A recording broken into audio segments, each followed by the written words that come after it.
en el sentido este. Él ya estaba percibiendo que no estaba precisamente en sus días la venida. Pero estaba avisando de que había alguien que estaba haciendo una labor muy peligrosa, haciendo pasar escritos, cartas, como si fueran suyas, de los apóstoles, y no lo eran. ¿Quiénes eran estas personas que hacían esto? Eran los judíos que no aceptaron a Jesús como el Mesías y que formaron en definitiva los conceptos gnósticos. Ya sabéis, esta gente infiltró el cristianismo. ¿Para qué? Para destruir el cristianismo. Entonces se hacían pasar por lo que no eran y daban mensajes mezclando verdad con mentira y estaban desviando a muchos cristianos. Nadie os engañe en ninguna manera, porque no vendrá sin que antes venga la apostasía y se manifieste el hombre de pecado, el hijo de perdición, el cual se opone y se levanta contra todo lo que se llama Dios o es objeto de culto, tanto que se sienta en el templo de Dios como Dios, haciéndose pasar por Dios. ¿Quién es el hombre de pecado, el hijo de perdición? El papado. Pablo estaba diciendo que Jesús no vendría al menos hasta que viniese una apostasía y en esa apostasía apareciera el papado. ¿No os acordáis que cuando yo estaba todavía con vosotros os decía esto? Y ahora vosotros sabéis lo que lo detiene, a fin de que a su debido tiempo se manifieste. Porque ya está en acción el misterio de la iniquidad, solo que hay quien al presente lo detiene hasta que él a su vez sea quitado de en medio. Y entonces se manifestará aquel inicuo, a quien el Señor matará con el espíritu de su boca y destruirá con el resplandor de su venida. Inicuo, cuyo advenimiento es por obra de Satanás, con gran poder y señales y prodigios mentirosos. Algo muy fuerte estaba por ver el mundo. Y esto aún no se ha consumado, porque está haciendo referencia a la venida de Satanás haciéndose pasar por Jesús. Y hará grandes prodigios, grandes señales, pero todo mentira. Va a suceder, pero no será de parte de Dios. Y con todo engaño de iniquidad para los que se pierden, por cuanto no recibieron el amor de la verdad para ser salvos. Por esto Dios les envía un poder engañoso, para que crean la mentira. Es curioso, Dios les envía un poder engañoso para que crean la mentira. ¿Esto qué quiere decir? ¿Que Dios es malo? No. A fin de que sean condenados todos los que no creyeron a la verdad, sino que se complacieron en la injusticia. Aquí está la explicación de ese texto. Mirad cómo a veces si cogemos solo un texto puede parecer que dice una barbaridad. Gracias a Dios, después nos aclara el por qué. Permite eso, porque ya son gente que se complacen en la injusticia. Pero nosotros debemos dar siempre gracias a Dios respecto a vosotros, hermanos amados por el Señor, de que Dios os haya escogido desde el principio para salvación, mediante la santificación por el Espíritu y la fe en la verdad, a lo cual os llamó mediante nuestro Evangelio, para alcanzar la gloria de nuestro Señor Jesucristo. Así que, hermanos, estad firmes, y retened la doctrina que habéis aprendido, sea por palabra o por carta nuestra. ¿Qué debían hacer? Retener lo que habían aprendido. Y el mismo Jesucristo, Señor nuestro, y Dios nuestro Padre, el cual nos amó y nos dio consolación eterna y buena esperanza por gracia, conforme vuestros corazones, y os confirme en toda buena palabra y obra. El apóstol Pablo estaba preocupado. Decía que vendría una apostasía, y sucedió. Pero como siempre, la historia tiene esa extraña manía de parecer ser cíclica, que se va repitiendo con el paso de los años. Y resulta que una profetisa del Señor anuncia que habría apostasía. Y eso ya sería dentro del pueblo adventista. La apostasía alfa, la primera. Bien, sabéis todos qué sucedió más o menos, ¿verdad que sí? La apostasía alfa tenía que ver con el panteísmo, el problema del Espíritu Santo, la cuestión de la personalidad de Dios. Y hubo un señor básicamente, e intentaré ir deprisa porque ya son más de las 11. Todos sabéis qué sucedió. Hubo este libro, El Templo Viviente, escrito por un señor en concreto. ¿Lo recordáis quién fue? Sí, el señor Kellogg, el señor de los cereales, que cada día mucha gente desayuna con él aún, ¿no? Este señor hizo grandes cosas para la obra de Dios, ¿verdad? La reforma pro salud, él era un crack en eso, era excelente. Y ya sabéis que hubo un sanatorio, el de Battle Creek, y él fue precisamente la persona que llevó a cabo con más fuerza que ese sanatorio creciera, hasta que prácticamente se convirtió en algo aparatoso. Pero resulta que este señor tuvo un problema. Empezó a decir cosas que no terminaban de cuadrar con lo que era doctrina adventista. Ellen White lo encaró. Pero recordemos que Ellen White lo quería y mucho. Ellen White le costeó estudios a este señor. Y tenían una unidad entre ellos que con estos escritos que estamos pasando aquí se denota que realmente se apreciaban. Y Ellen White tuvo que amonestarlo, pero lo hizo con mucho amor. Pero no dejó de decirle lo que le debía decir. ¿Cómo reaccionó el señor Kellogg? El señor Kellogg no reaccionó muy positivamente. Además, fue generando una serie de confusiones, mezclando lo que decía Ellen White con lo que realmente ella no quería decir en esas frases. Y en ese libro, pues sencillamente estuvo hablando de una forma que no correspondía sobre el Espíritu Santo. Entonces ella lo afronta por visión divina también, que le dice que tiene que afrontarlo. Y por desgracia mucha gente se fue con Kellogg, mucha gente se desencaminó. Pero Ellen White nos habló después de otra apostasía, que cumpliría todos estos factores. Ella dijo que había una apostasía en sus días, que se estaba afrontando, que se vencería de esa apostasía, se saldría victorioso, con muchas bajas, pero que ella tenía miedo de otra cosa que era futuro. Ella llegó a decir, tiemblo por mi pueblo. ¿Y por qué tembló por su pueblo? Porque sabía que la apostasía omega, decía ella, sería de una magnitud aún muy superior a la apostasía alfa. Y ella hizo un esquema escrito, más o menos, nosotros aquí lo tenemos compilado, de qué habría en la apostasía omega. La proclamación del mensaje del tercer ángel sería detenida. Eso es uno de los puntos. Se mostraría indiferencia a las señales de los tiempos.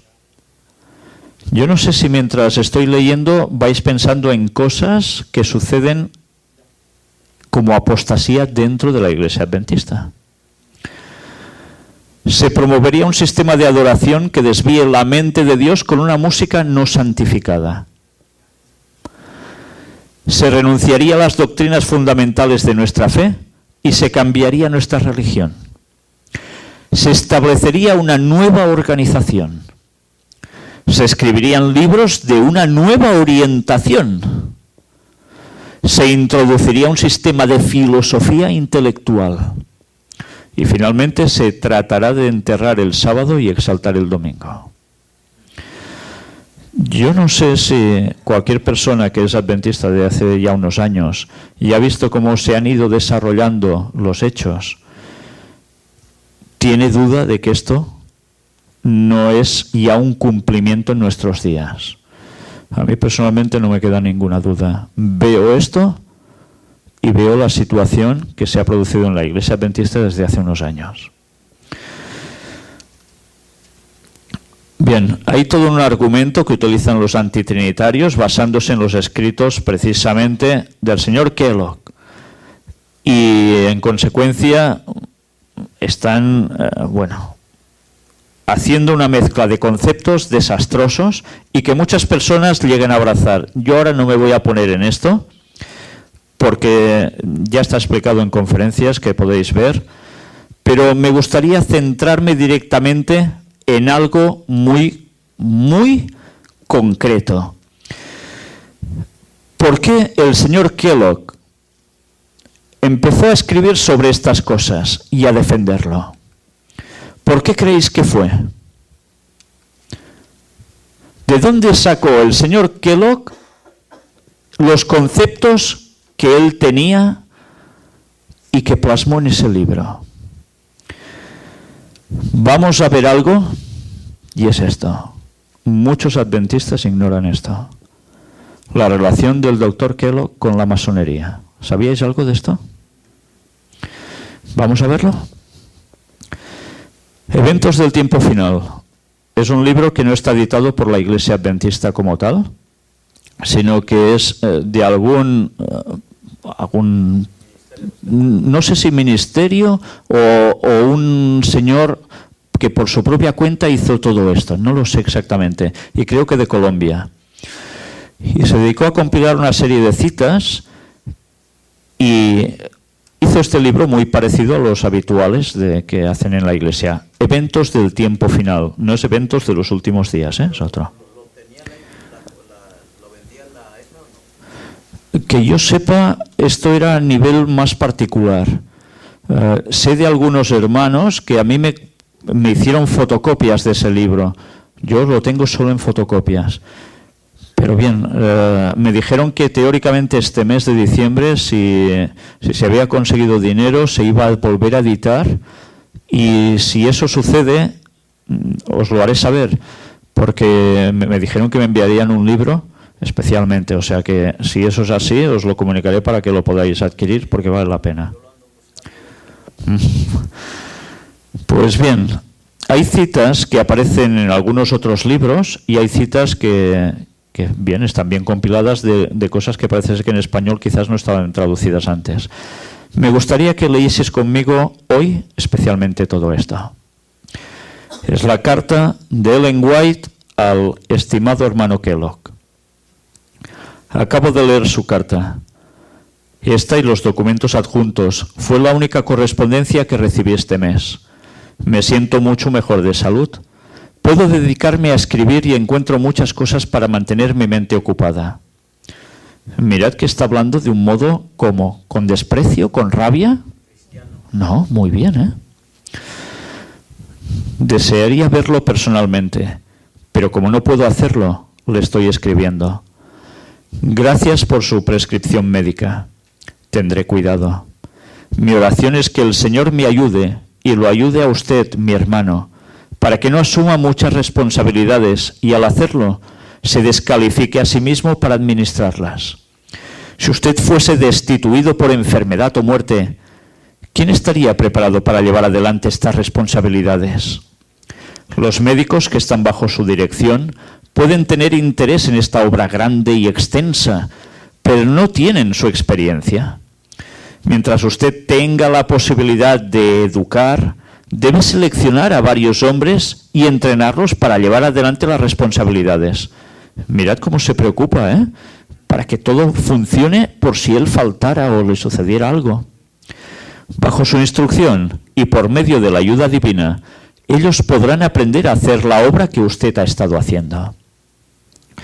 Como médico, La influencia que usted ha logrado en su profesión es grande y extensa, y en algunos casos ha sido la voluntad de Dios. Usted ha contribuido para que la luz que Dios le ha dado brille hacia otros, y ésta ha influido en otros para la obra médica.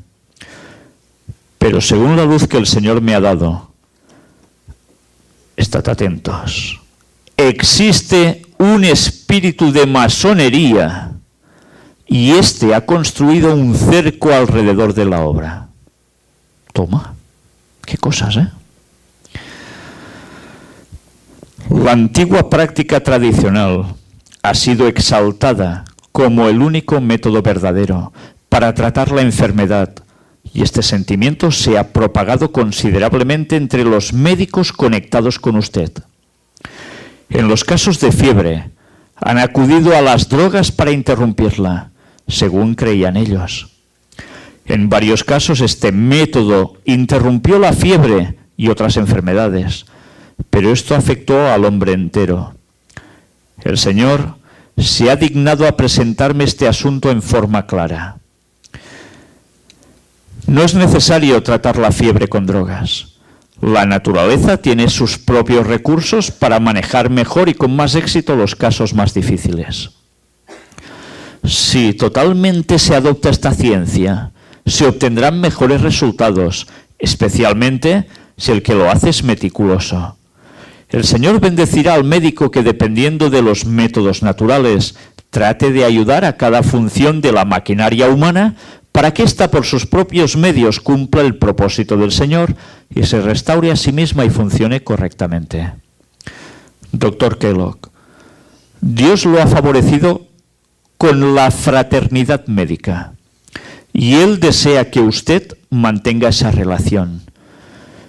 Pero en ningún caso debe exaltar la alopatía sobre toda otra práctica como acostumbran los otros médicos del mundo y llamar curanderismo y error a todos los otros métodos, porque ésta, desde sus comienzos hasta la actualidad, ha exhibido resultados muy inaceptables. Se han perdido vidas en su sanatorio porque les han administrado drogas. Es curioso, ¿eh? Que le impidieron a la naturaleza la oportunidad de hacer su obra de restauración. La medicación con drogas ha roto el poder de la maquinaria humana y los pacientes han muerto. Otros han llevado las drogas consigo quitándole la eficacia a los remedios simples del cual dispone la naturaleza para restaurar el sistema. Los estudiantes en su institución no deben ser educados para creer que las drogas son una necesidad. Deben ser educados para dejar de lado las drogas. Cuando habla de drogas, está hablando en definitiva de medicamentos tal como los conoceríamos ahora, en su mayor parte, ¿eh? Y atención una vez más ahora.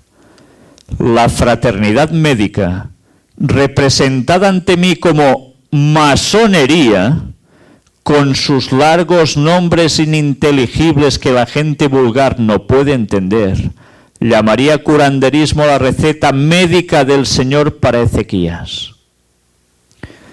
La fraternidad médica, masonería. Se oponían a ciertos métodos de curación natural que el Señor quería para su pueblo y para todo el mundo. ¿Sabéis qué significa esto? Esas personas que estaban en contacto con Kellogg pertenecían a la masonería. Y allí fue donde Kellogg recibió los conceptos masónicos que mezcló con su adventismo y terminó llevándolo a los conceptos panteístas de la fuerza. Como en la película de Star Wars, ¿no? La Guerra de las Galaxias, que decían en español. Una fuerza que lo invade todo, que puede estar dentro de esto, puede estar en eso, puede estar dentro de un árbol. Sí, sí, todo. O nosotros mismos somos dioses, sí. Y automáticamente el panteísmo fue abrazado por él con una fuerza tal que muchas personas creyeron que era verdad. Con el paso del tiempo hemos visto las películas que actúan por los mismos fueros. Todo esto es creencia espiritista. Pero ¿os dais cuenta quién hay detrás de las grandes industrias farmacéuticas? A una hora de mundo médico, masonería. ¿Por qué los grandes laboratorios se están forrando de dinero a costa de salud de ciertas personas, cuando podrían ser tratadas para ser sanadas y hay enfermedades que se les permite que se prolonguen en el tiempo? Porque todo eso genera mucho dinero. Os podría explicar algunas cosas de datos que he recibido de personas puestas entre la élite. Debo deciros algo. Hay un plan de la masonería a nivel mundial que consiste en trabajar para que las personas tengan cáncer. Diréis, ¿cómo puede ser? Si miráis las estadísticas, durante los últimos años el cáncer se ha ido disparando. ¿Sabéis básicamente en qué se han centrado ellos para hacer aumentar el cáncer? Podéis pensar, bueno, en la polución, en no sé qué, en no sé cuánto, vale. Pero ha habido algo más. La nutrición. Se ha trabajado para que ciertos productos que compramos, muchos, tengan algo ahí dentro que termine provocando esto. Y sabéis, un plan de la élite es que ellos calculan, ciertamente no vamos a llegar a eso, gracias a Dios, pero para el año 2050 ellos pretenden que de cada 2 personas de esta humanidad, 1 tenga cáncer. Por eso la estadística se está disparando. El dato que os estoy diciendo es cierto, no me lo estoy inventando, no os puedo revelar la fuente, pero esa fuente nunca me ha mentido. Ese es su objetivo. Por eso sí que se van a curar ciertas cosas, pero otras van a seguir prolongándose en el tiempo. Y todo esto son grandes recursos económicos. Por desgracia, Kellogg cayó en eso. Cayó en estar en contacto con esta masonería. Y eso trajo sus graves consecuencias. Aquí nos habla ella sobre Ezequías. Este enfermó de muerte, pero oró por su vida y su oración fue oída. A los que lo cuidaban se les ordenó que consiguieran higos y que los pusieran sobre la herida, y el rey fue restaurado. Dios utilizó estos medios para enseñarles que todas sus prescripciones simplemente le estaban despojando al rey del poder para recuperarse y superar la enfermedad. Utilizó algo natural. Mientras ellos siguieran con sus tratamientos, no podrían salvarle la vida. El Señor distrajo sus mentes de sus pociones mágicas y les mostró un simple remedio de la naturaleza. En estas instrucciones hay lecciones para todos. Los jóvenes que van a Ann Arbor para obtener una educación que, según piensan ellos, los exaltará como eminencias en el tratamiento de la enfermedad con las drogas, descubrirán que éstas producen la pérdida de vidas en lugar de la restauración de la salud y de la fuerza. Estas mezclas son una doble carga para la naturaleza y miles de personas pierden la vida en el esfuerzo por lanzar fuera los venenos que éstas contienen. Debemos abandonar las drogas por completo, porque al usarlas introducimos un enemigo en nuestro cuerpo. Escribo esto porque tenemos que combatir la costumbre de los médicos de este país de usar drogas, y no queremos que esto se introduzca sigilosamente en nuestro medio, como sucedió en Battle Creek. Ya sucedió allí. Queremos cerrar la puerta al enemigo antes de poner en peligro las vidas de los seres humanos. Doctor Kellogg, estoy preocupada por saber cómo conseguir los medios, pero no le pido que tome esta carga sobre usted. Dios prohíbe que usted tenga que llevar cualquier carga innecesaria. Haré una cosa. Apelaré a cada iglesia sin tener en cuenta las personas que están en posiciones de responsabilidad. Se debe hacer una obra en este país y los que han tenido el beneficio de la labor de mi esposo y la mía propia en la construcción de la obra en la costa del Pacífico y en Battle Creek deben comprender cuán arduamente hemos trabajado y deben ayudarnos. No apelaré a la asociación, apelaré al pueblo para que nos ayude.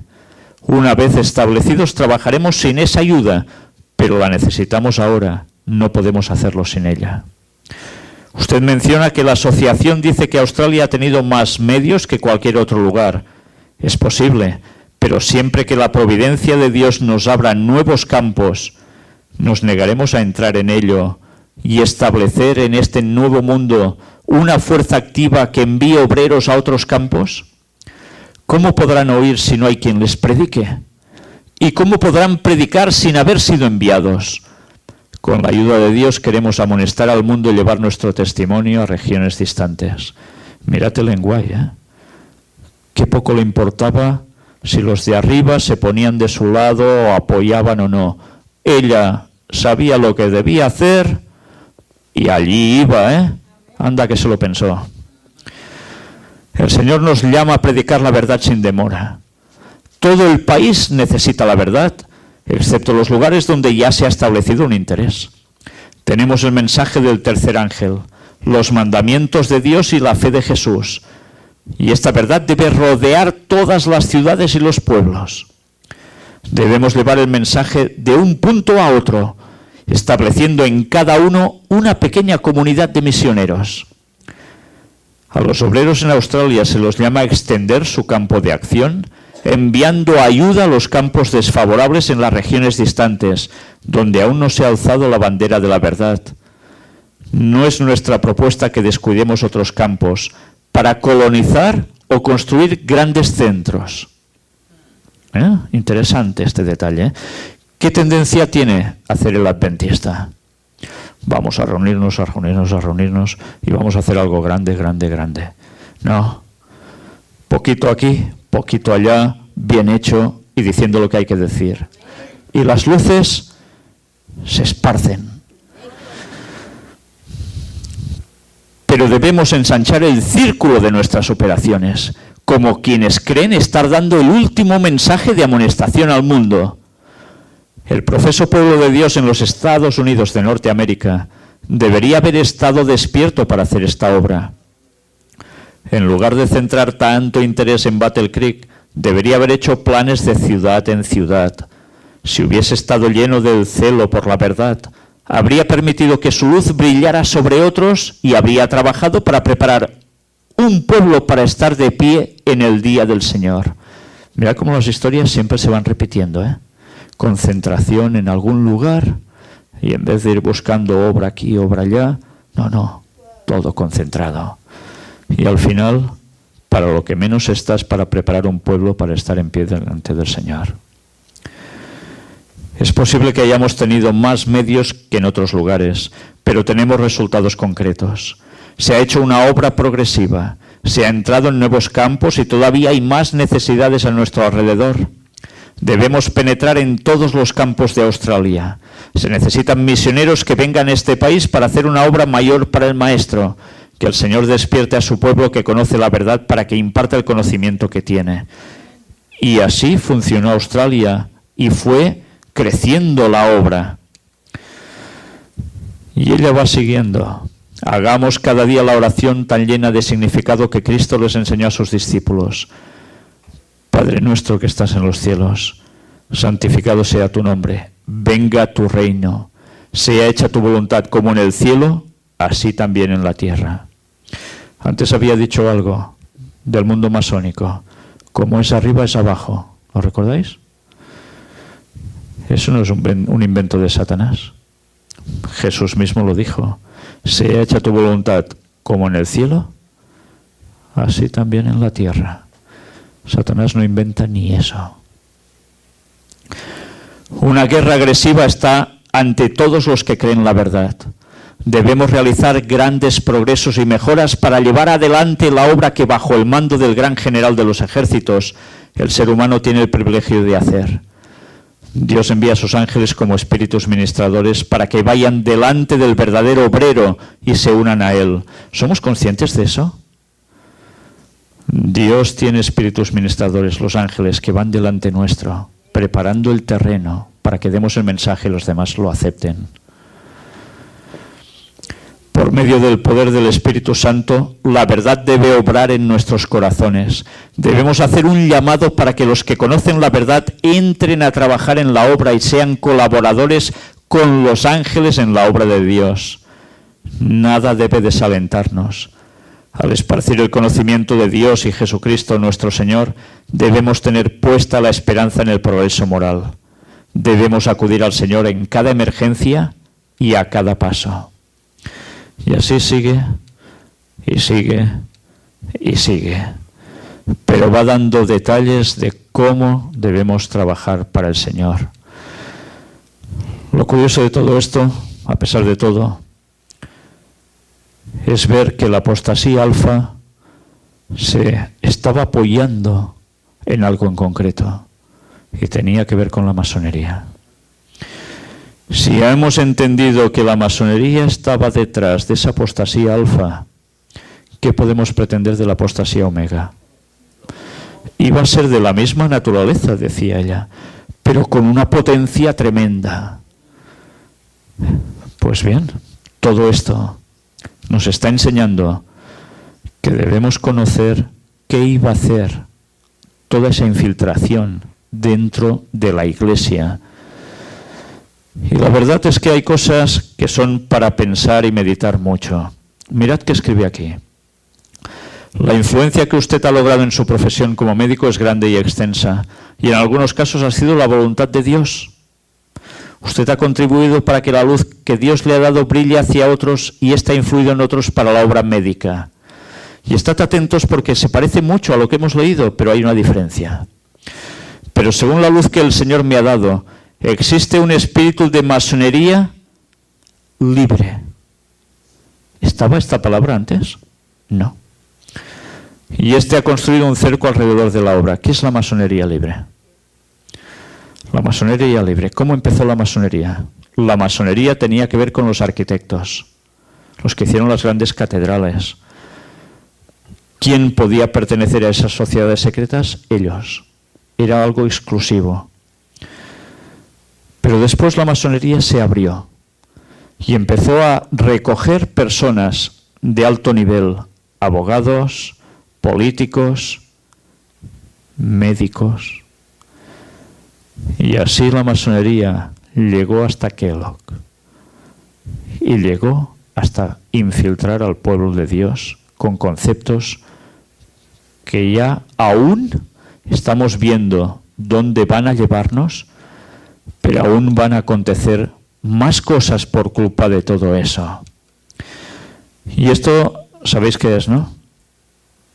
Es el regalo del Dr. Kellogg a Ellen White, donde se habla de todo el plan de salvación humano y toda la historia bíblica prácticamente, expulsión del Edén, de Adán y Eva, van avanzando, sacrificios, un hijo mata a otro, Caín Abel, sumo sacerdote, los mandamientos, la cruz con Cristo, los discípulos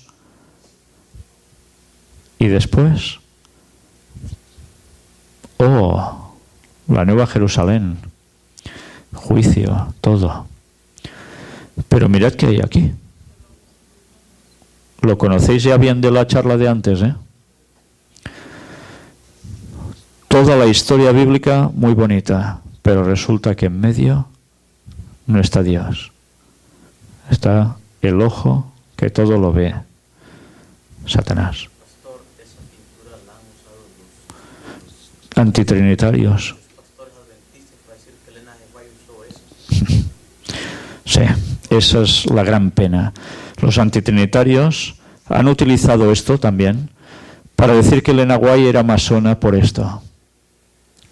Aquí los Y hermanos no. no saben, pero esa pintura yo he tocado ya con dos pastores porque me han enfrentado y me han dicho que ella usó esa pintura. Y yo le digo que yo tenga conciencia nunca.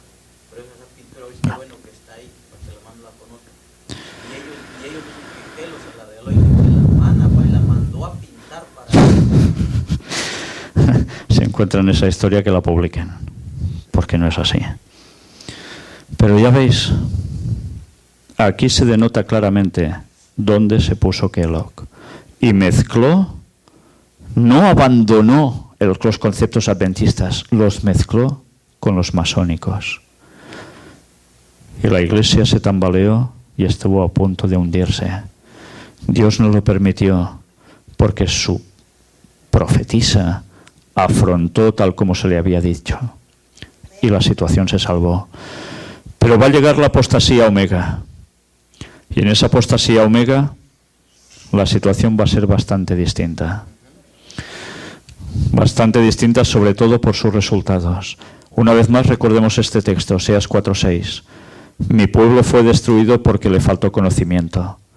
Por cuanto desechaste el conocimiento, yo te echaré del sacerdocio. Y porque olvidaste la ley de tu Dios, también yo me olvidaré de tus hijos. Olvidados hasta del sacerdocio, echados por Dios. Se da un conocimiento, si ese conocimiento lo rechazas, estás muerto. Estás muerto. Pasos hacia la apostasía omega. Os recomiendo este libro, La Iglesia Remanente no es Babilonia. ¿Lo tenéis? ¿No? Apenas me lo enseñó un hermano y yo lo estoy buscando. ¿No? Pues bien, aquí... ¿Sí? Perfecto. Pues este libro es pregunta trampa, a veces dicen, pues esto es título trampa. Porque en verdad dice otra cosa. Pero da datos de cómo precisamente hubo la infiltración jesuita en la iglesia. Habla de Alberto Rivera y nos dice cómo se llegaron a infiltrar. Alberto Rivera, un ex jesuita que murió asesinado por sus mismos colegas. Denunció cómo él había sido instruido para infiltrar una iglesia protestante bautista, pero dice que sus primeros compañeros enviados fueron enviados a la iglesia adventista. Fue la primera infiltrada de todas. Y nos va diciendo los métodos que iban a utilizar para ello. La verdad es que es impresionante. Os lo recomiendo. Buscad de Chick Publications todos los relatos hechos en cómic, que le gusta leer hasta a un niño, o a un chico, es igual, le gusta leerlo, pero el mensaje que se da es impresionante. Se destapan un montón de cosas que le llegaron a costar la vida a este señor, que era un español de las Islas Canarias, que estuvo muy cerca de donde yo vivo, teniendo una iglesia, dando el mensaje de verdad,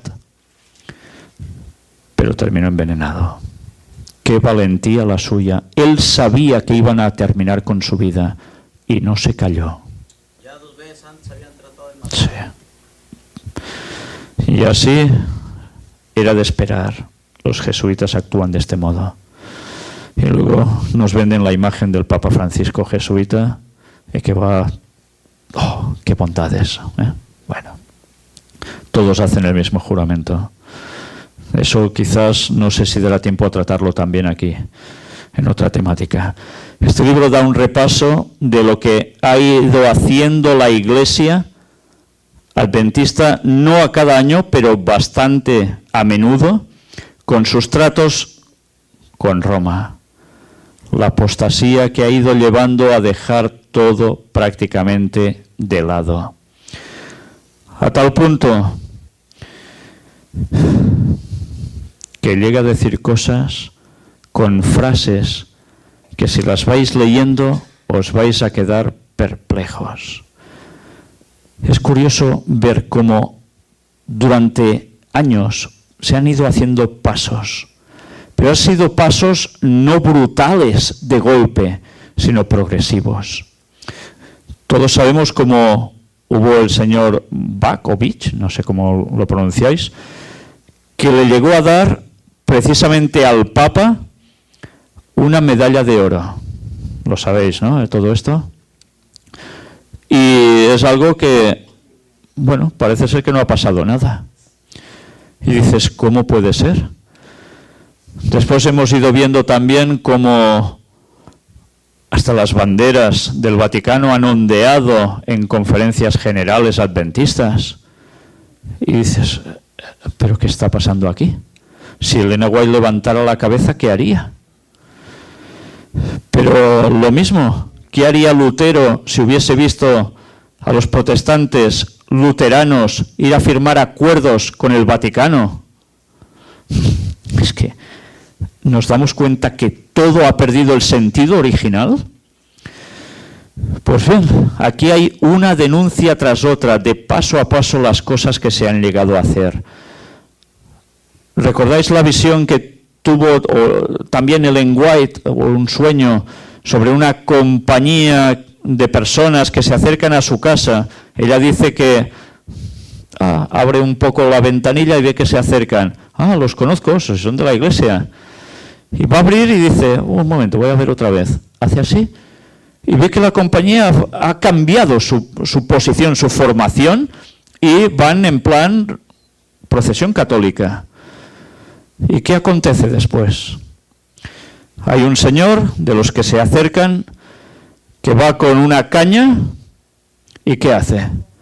Hace un círculo alrededor de toda la propiedad de la casa y dice que todo eso va a quedar embargado porque allí han ido contra la orden. ¿Orden? ¿Qué orden? Pues bien, la orden de los jesuitas. Hermanos que parecían adventistas, que resulta que en verdad no lo eran, eran infiltrados. Y terminan con una situación de ir a por ella. ¿Y ella qué hace? Intenta huir por la puerta de atrás y los encuentra también por allí y hace ver como si nada para pasar y superar el trago, ¿no? Mirad hasta qué punto, ya en visión o en sueño, ella estaba siendo avisada de esa infiltración jesuita ya en sus años y que llevaría al final ¿a qué? A una apostasía de una magnitud realmente impresionante. Cuando veis todos los pasos que se han ido dando aquí, y este libro ya tiene unos años, valdría la pena añadir todo el resto de cosas que han ido sucediendo, de pactos cada vez más cercanos con Roma. En fin, ya os digo, buscad este libro, vale la pena, porque hay personas que dicen que esto no puede ser, que no puede ser, está todo documentado a la perfección. Y avisados estábamos, pero parece ser que hacer caso a la profetisa del Señor se ha puesto de moda que no toca. Y como no queremos creer en el espíritu de profecía manifestado en Ellen White, estamos aceptando los caminos de Roma como si fueran los nuestros. Esta es la medalla en cuestión que le regaló el señor Villa al Papa. En fin, no sé si también percibís algo aquí, aparte ya de hacer una imagen de Jesús. No sé si veis que sale así también. Lo mismo de siempre. Sencillamente tenéis estrellas, tenéis los rayos. Bueno, ¿a quién nos está diciendo en verdad qué es? Aquí no se termina de percibir bien. La verdad es que por cabelleras, algunos diríais, parece más un angelina o una angelita que no un angelito, ¿no? Pero bueno. Y esta era la otra cara. Curiosamente, aún recordando el sábado. Dices, mirad qué cosas, ¿eh? Un acercamiento, pero aún recordando el sábado. Bueno, es que ya solo faltaba que pusiesen el domingo aquí, claro. Pero los pasos se van dando. Ese fue el momento de la entrega. Y esto es algo que ya conocéis, donde se venden productos adventistas que ya de adventistas tienen muy poco. Y hablemos un poco sobre inversiones económicas con el dinero de los feligreses. ¿Qué se está haciendo? Invertir en patentes y otros tipos de cosas, como Toyota, esta otra empresa, y qué más cosas. Burger King, McDonald's, Microsoft. Todo este dinero que se está invirtiendo en empresas, en acciones, está llevando la contraria a lo que el espíritu de profecía decía: no especuléis con el dinero en bolsa. Y no se le hace caso. Y se busca que el dinero genere más dinero. ¿Para abrir obra? Si fuera para abrir obra continuamente, no sería esto. Todo el dinero se pondría ya en acción. Hay una anécdota muy futbolística. ¿Recordáis a Johan Cruyff, que fue jugador y entrenador del Fútbol Club Barcelona? Él dijo una frase que deberíamos aplicar los cristianos. Dijo: el dinero tiene que estar en el campo. ¿Qué quería decir con ello? ¿Servía de algo el dinero en el banco? No. Se debía invertir para que allí se ganara. Nosotros deberíamos aprender de eso. El dinero no está para guardarlo allí. El dinero está para seguir haciendo avanzar la obra continuamente. Y mirad ahora unas citas de lenguaje denunciando la apostasía. Estas me gustaría leeroslas. Supongo que ya debéis estar muertos de sueño, ¿no? ¿Queréis que lo digamos hoy o dejamos para mañana? Cuando decís amén, ¿queréis decir que lo diga ahora? No tenéis sueño, ¿eh? ¿Cómo aguantáis? La religión de Cristo está en peligro. Está siendo mezclada con mundanalidad. Reglas mundanales están tomando el lugar de la verdadera piedad y sabiduría que viene de lo alto. Y Dios va a retirar su mano prosperadora de la conferencia. ¿Acaso el arca del pacto va a ser removida de este pueblo? ¿Acaso los ídolos van a ser traídos dentro? ¿Acaso falsos principios y falsos preceptos son traídos dentro del santuario? ¿Acaso el anticristo será respetado? ¿Quién es el anticristo? Hay dos tipos de anticristo: el sistema papal y Satanás cuando venga haciéndose pasar por Jesús. ¿Acaso las doctrinas verdaderas y los principios que Dios nos dio, los que nos han hecho lo que somos, serán ignorados? Aquí aparece Dios en minúsculas, os pido perdón por esto. ¿Acaso los instrumentos de Dios, la casa publicadora, se vuelva una mera institución mundanal y política? A esto es directamente donde el enemigo nos está llevando a través de hombres ciegos no consagrados. A través de hombres ciegos no consagrados. Nosotros sabemos que adventistas del séptimo día, no consagrados, quienes tienen un conocimiento de la verdad, pero que se han unido con el mundo, van a separarse completamente de la fe, escuchando a espíritus seductores. El enemigo va gustosamente a atraparlos con persuasión para guiarlos a hacer guerra contra el pueblo de Dios. No es poca cosa, lo que está diciendo. Una gran proporción de esos que se suponen ser genuinos van a escuchar a espíritus seductores y se van a volver traidores y van a traicionar las verdades sagradas. Ellos van a mostrarse como nuestros peores perseguidores. ¿Quiénes van a ser los perseguidores? ¿Los de fuera? Los primeros que nos van a poner los problemas van a ser los de dentro. Cuando haya problemas, ¿qué van a hacer? No, nosotros no somos, son estos que dicen que creen como nosotros, pero no son los fanáticos, son los... Ellos van a ser los primeros en delatarnos. De entre nosotros se levantarán hombres, hablando cosas perversas para guiar los discípulos hacia ellos, y muchos escucharán a los espíritus seductores. Aquí hay precisamente el relato que os he hecho mención antes de esa compañía. Y mirad ahora, y tú, Capernaum, adventistas del séptimo día, que habéis tenido gran luz, que eres levantada hasta el cielo, en puntos de privilegio, hasta el Hades serás abatida. Haré con esta casa que lleva mi nombre, en la cual vosotros confiáis, y el lugar que di a vosotros y a vuestros padres, como lo hice en Silo. Os echaré de mi presencia como eché a todos vuestros hermanos, a toda la generación de Efraín. ¿Os dais cuenta de lo que está diciendo aquí? A veces nosotros leemos ese texto bíblico y pensamos, sí, se refiere a Capernaum y ya está. No, esto tiene una aplicación para los últimos días. Oh, ¿cuántos han caído porque confiaron en su profesión de salvación? ¿Cuántos están perdidos por su esfuerzo de conservar un nombre? ¿Qué está diciendo aquí?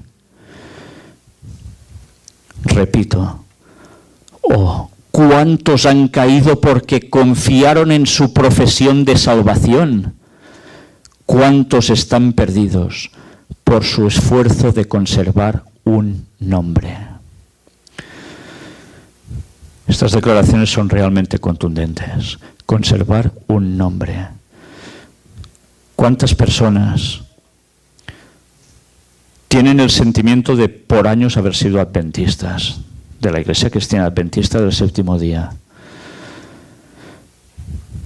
Y por ese temor a perder ese nombre, son capaces de no dar los pasos pertinentes para seguir firmemente en la verdad. Conservar la palabrita como si fuera la salvación. Aprendamos de esta cita, porque lo que nos está diciendo es algo que debemos aprender. Los nombres, los títulos no salvan. Lo que salva es seguir la verdad en Cristo. Por eso, tengamos presente que esto es ¿un qué? ¿Un consejo?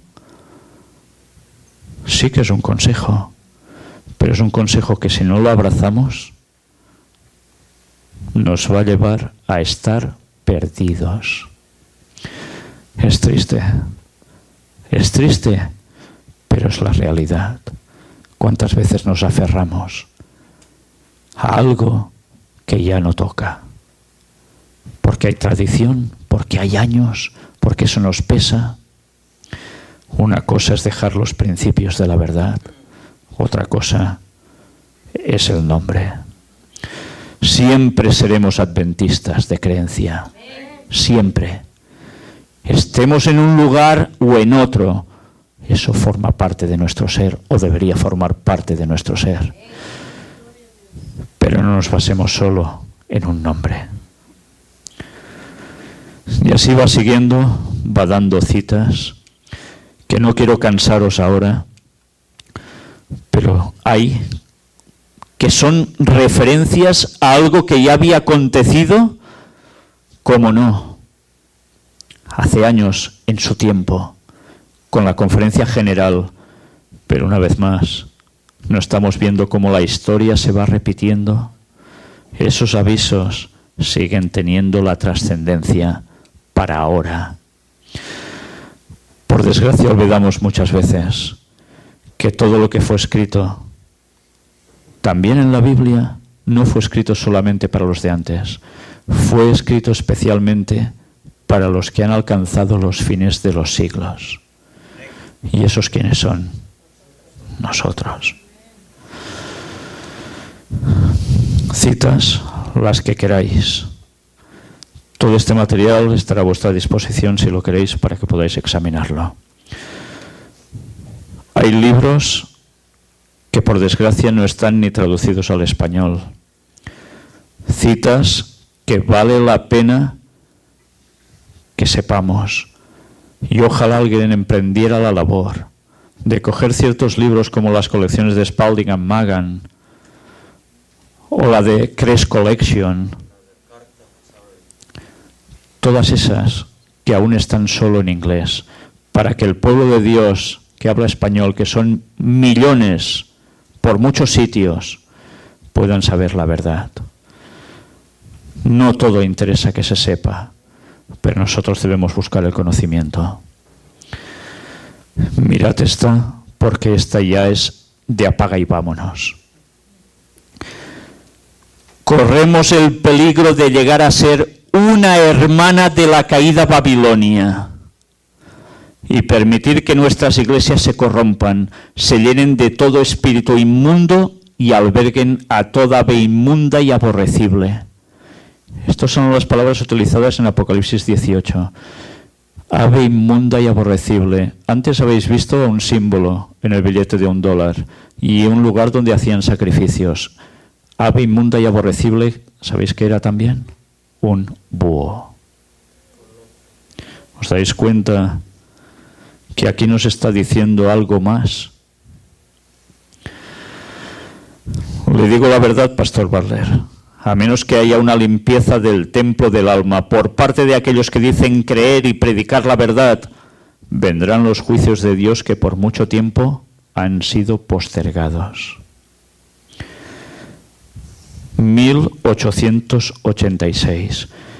Corremos el peligro de llegar a ser una hermana de la caída Babilonia. Más de 100 años después, ¿corremos ese peligro o ya somos una hermana de esa caída Babilonia? ¿Os dais cuenta? A veces utilizamos solo citas de lenguaje para decir, no, ella dice esto y ya está. No saquemos las cosas de sus lugares. Y cuando cojamos de un tema, cojamos el englobe total, porque eso cambia mucho las cosas. Y lo mismo nos va a suceder con el retorno de Cristo. Exactamente igual. Y ya hablaremos de eso. Hay citas que algunos dicen, mira, aquí dice esto y ya está. ¿Por qué dice esto Ellen White? ¿Sabemos los casos? ¿Sabemos la historia cuando hay una declaración? Eso es muy importante a la hora de saber argumentar las cosas. Ella aquí veía venir el peligro. ¿Dónde está ahora la iglesia adventista? ¿Está como hermana ya de la caída de Babilonia? La infiltración ha hecho estragos y aún no ha terminado su obra. Los que apostatan en tiempo de prueba llegarán para conseguir su propia seguridad, a dar falso testimonio y a traicionar a sus hermanos. Indicarán en dónde están escondidos sus hermanos y mandarán a los lobos tras sus huellas. Cristo nos advirtió todo esto, a fin de que no seamos sorprendidos por la conducta anormal y cruel de amigos y parientes que rechazan la luz. Ya veis que van a llegar a hacer, traición. Yo indiqué en la sesión de la Asociación General de 1888, que cuando se aproximaran los acontecimientos del fin de la historia de este mundo, ¿eso cuándo sería? Ahora, ¿no? Habría una luz especial para el pueblo de Dios. Habría una luz especial para el pueblo de Dios justo cuando se aproximaran los acontecimientos del fin de la historia de este mundo. O sea que muy poco tiempo antes del regreso de Cristo, habría una luz especial para el pueblo de Dios. ¿Cuál ha sido esa luz especial? ¿Cuál es? Otro ángel vendrá del cielo con un mensaje y toda la tierra será iluminada con su gloria. ¿Cuál es ese? El cuarto ángel, el de Apocalipsis 18. Para nosotros es imposible determinar cómo se revelará esta luz adicional. Era imposible determinarlo, Podrá venir de una manera totalmente imprevista, de un modo que no esté de acuerdo con las ideas preconcebidas de muchos.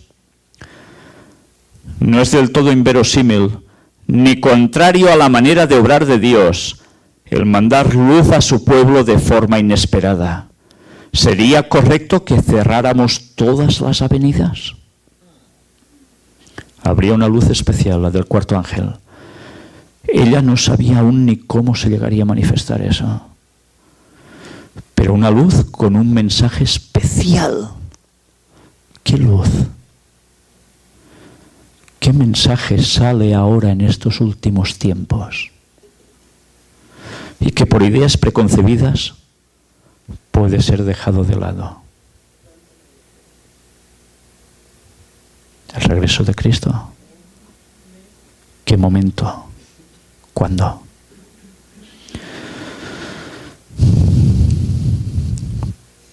Pregunté cuál era el significado del zarandeo que yo había visto. Y se me mostró que lo motivaría el testimonio directo que exige el consejo que el testigo fiel dio a la iglesia de la Odisea. Moverá este consejo el corazón de quien lo reciba y le inducirá a exaltar el estandarte y a difundir la recta verdad. Algunos no soportarán este testimonio directo, sino que se levantarán contra él, y esto es lo que causará un zarandeo en el pueblo de Dios. Qué cosas, ¿eh? Vi que el testimonio del testigo fiel había sido escuchado tan solo a medias. El solemne testimonio del cual depende el destino de la Iglesia se tuvo en poca estima, cuando no se lo menospreció por completo. Ese testimonio ha de mover a profundo arrepentimiento. Todos los que lo reciban sinceramente lo obedecerán y quedarán purificados.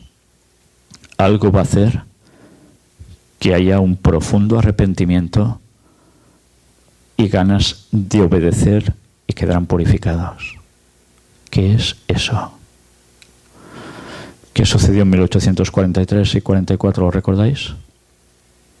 ¿No se purificó ya alguien esperando algo en concreto? La historia es cíclica, se repite. ¿Qué va a ser? Ya terminando. Algunos que no quieren recibir la luz, sino que prefieren ir por caminos de su propia elección, escudriñan los testimonios para encontrar algo que fomente el espíritu de incredulidad y desobediencia. Así se introduce un espíritu de desunión, pues el espíritu que los guía a criticar los testimonios también los inducirá a observar a los hermanos para hallar en ellos algo que condenar. ¿Qué cosas? Con el mensaje no tendrán mucha cosa a hacer. ¿Qué van a hacer? Intentar buscar los defectos del que llevan el mensaje. Para variar, claro. Mirad qué texto está citando: vendrá la hora que no pensáis, de Mateo 24:44. Este es nuestro mensaje, el mismo mensaje que están proclamando los 3 ángeles que volaban por en medio del cielo. La obra que debe realizarse ahora consiste en proclamar el mensaje final de misericordia a un mundo caído. Una nueva vida está viniendo del cielo y posesionándose de todo el pueblo de Dios. Pero en la iglesia ocurrirán divisiones. Se formarán 2 grupos. El trigo y la cizaña crecerán juntos hasta el momento de la cosecha. Y algunos creen que esto va a llegar bien hasta el final. Elena White va describiendo que eso ya está sucediendo. Dios posee una iglesia. No es una gran catedral, ni la iglesia oficial establecida, ni las diversas denominaciones, sino el pueblo que ama a Dios y guarda sus mandamientos. Porque donde están 2 o 3 congregados en mi nombre, allí estoy yo en medio de ellos. Aunque Cristo esté aún entre unos pocos humildes, esta es su iglesia. Pues solo la presencia del alto y sublime que habita la eternidad puede constituir una iglesia. ¡Qué declaraciones!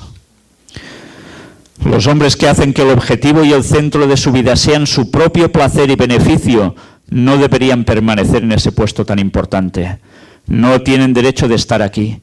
Se interponen en el camino de la obra de Dios. Los que descuidan a los pobres del Señor y no sienten ninguna responsabilidad hacia las viudas y los huérfanos, ni se identifican con ellos, ni trabajan para traer justicia y equidad entre los hombres, son culpables de descuidar a Cristo en la persona de sus santos, porque conociendo la causa no la buscan. No sienten la carga ni hacen esfuerzos para sostenerla. Si en el gran corazón de la obra nos es manifiesta más vigilancia, toda la iglesia se corromperá como las de otras denominaciones. Se iba a corromper igual que las otras denominaciones. Un último y muy importante testimonio. El hermano Will Ross, ya fallecido, era un amigo personal mío y conocido por más de 45 años. Durante el tiempo que nos relacionamos, frecuentemente pasábamos los sábados de tarde comentando las experiencias en el mensaje y sus conversaciones con la señora Elena de White. Mientras vivía en Loma Linda, cerca de la hermana White, alrededor de 1908, muy a menudo la acompañaba en sus caminatas y conversaba acerca del mensaje y eventos futuros. ¿De la abundancia del corazón? Es verdad, ¿eh? La boca habla. Y mirad de qué hablaban acerca del mensaje y eventos futuros. Una vez, en una de estas caminatas, mientras esperaban en la estación del ferrocarril de Loma Linda, junto con la hermana McInterfer y el pastor Robinson, el esposo de la nieta de la hermana White, les contó a ellos acerca de una tormenta de persecución que sobrevendría sobre la iglesia adventista. Will Ross me lo contó de la siguiente manera. La hermana White nos dijo, mientras los tres estábamos parados en la plataforma del ferrocarril, que sobrevendría una terrible tormenta de persecución, como un vendaval que no deja nada en pie. No se vio, no se distinguía ningún adventista del séptimo día. Ellos, al igual que los discípulos, desampararon al Mesías y huyeron. Todos los que buscaban posición nunca más fueron vistos. Luego de la tormenta vino la calma. Entonces los adventistas surgieron o se levantaron como una gran manada de ovejas sin pastores. ¡Sin pastores! Se unieron en oración sincera para pedir ayuda y sabiduría. Y Jehová les contestó al ayudarles a escoger líderes entre ellos que nunca habían buscado cargo ni posición anteriormente. Ellos oraron fervorosamente por la ayuda y unción del Espíritu Santo que fue derramado sobre ellos, capacitándolos en forma cabal y completa para el servicio. Entonces salieron diáfanos, claros como la luna, transparentes y refulgentes como el sol, y armados como un ejército con estandartes para dar el mensaje final a todo el mundo. Quedé asombrado y le pregunté si eso se aplicaba a Loma Linda, ya que hacia ese lado estábamos mirando. Ella respondió diciendo que se aplicaba a toda la denominación mundial. Quedé estupefacto y no hice más preguntas.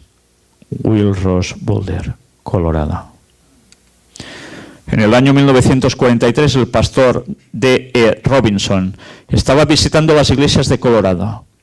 Yo estaba en la plataforma desempeñándome como anciano ese sábado que el pastor Robinson nos visitó y habló en la iglesia adventista de Boulder, teniendo con él la Biblia grande que la hermana White había sostenido y hojeado durante una de sus visiones, que pesaba unos 8 kilos.